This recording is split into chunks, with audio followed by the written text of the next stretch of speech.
కాదు. అసలు దాడులు చేసే సంస్కృతి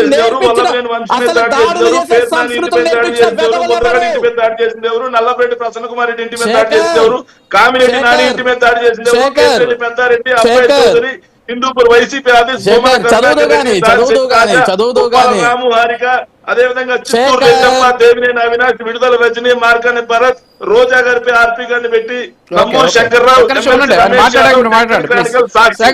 అన్నిటి మీద దాడి చేసింది తెలుగుదేశం పార్టీ వల్ల, లేకపోతే ఒక్క నిమిషం శేఖర్, నువ్వు మాట్లాడలేదు,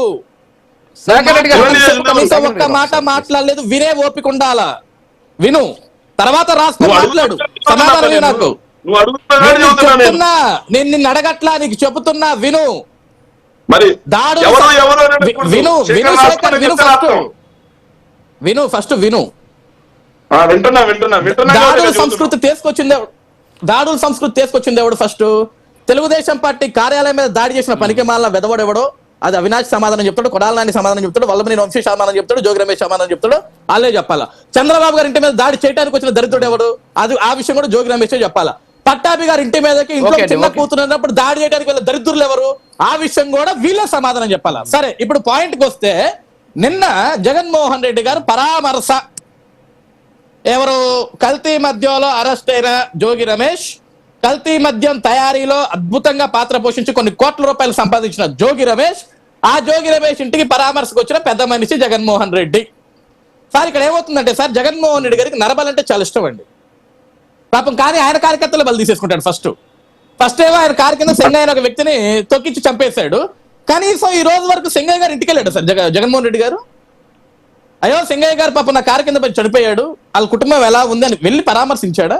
ఎంచాడు. ఎందుకంటే అవసరంలా, పోయింది కార్యకర్తే కదా సార్. నిన్న ఆ ఇబ్రహీంపట్నం రోడ్ లో నేను చూశాను, చెప్పులన్నీ విపరీతంగా తెగిపోయి ఉన్నాయి సార్. అంటే కార్యకర్తలకు అభిమానం ఉండుండొచ్చు, కానీ చెప్పులు తెగిపోయేంత అభిమానం ఉండక్కర్లా. ర్యాలీలు నిర్వహించవచ్చు ఎవరన్నా సరే.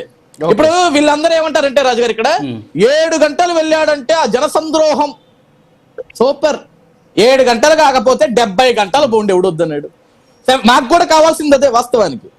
జగన్మోహన్ రెడ్డి గారు 7 గంటలు కాదు, 70 గంటలు ప్రయాణం చేయాలి, అట్లా 80 గంటలు ప్రయాణం చేయాలి, 100 గంటల ప్రయాణం చేయాలి. ఎందుకంటే సార్, నిన్న ఆ రోడ్డులో ఆగిపోయిన ట్రాఫిక్, అది ఎందుకంటే Vijayawada to Hyderabad highway traffic మొత్తం ఇబ్రహీంపట్నం సర్కిల్ ఇదంతా కూడా సార్ ఒక్కొక్కళ్ళు మాట్లాడుతున్నారు సార్. అవి ఎంత వినుసొంపుగా ఉంటాయంటే ఆ బాటలు కూడా నేను చెప్పలేను. ఎందుకంటే బస్సుల్లో ఉన్న పబ్లిక్, ఆటోల్లో ఉన్న పబ్లిక్, నిత్యం ట్రావెల్ చేసే పబ్లిక్ అందరూ కూడా, ఎందుకండి ఈ పెద్ద మనిషి బెంగళూరులో కూర్చోక ఎందుకండి మాకు ఈ తలపోటు రోజు? పరామర్శ ఎవడు పోయాడని పరామర్శిస్తున్నాను నేను వచ్చి. ఏంటండి మాకు ఈ దరిద్రం? ఎంతసేపు పోతాడండి? ఎందుకు ఈ ఎదవాలవాట్లన్నీ అవసరమా? ఇటువంటివి చేసే 151 నుండి 11కి ఇచ్చారండి, అయినా సిగ్గు రాలేదు ఇతనికి అని జనం మాట్లాడుకుంటారు సార్. మేము కాదు. కాబట్టి మేము కూడా ఏమన్నా ఉండే శేఖర్, జగన్మోహన్ రెడ్డి గారిని రోజు, ఒకరోజు గ్యాప్ ఇచ్చి ఒకరోజు కాదు, ప్రతిరోజు పరామర్శలు కలమనండి, రాష్ట్రం అంతా పరామర్శ యాత్రలు చేయమనండి. We're asking him.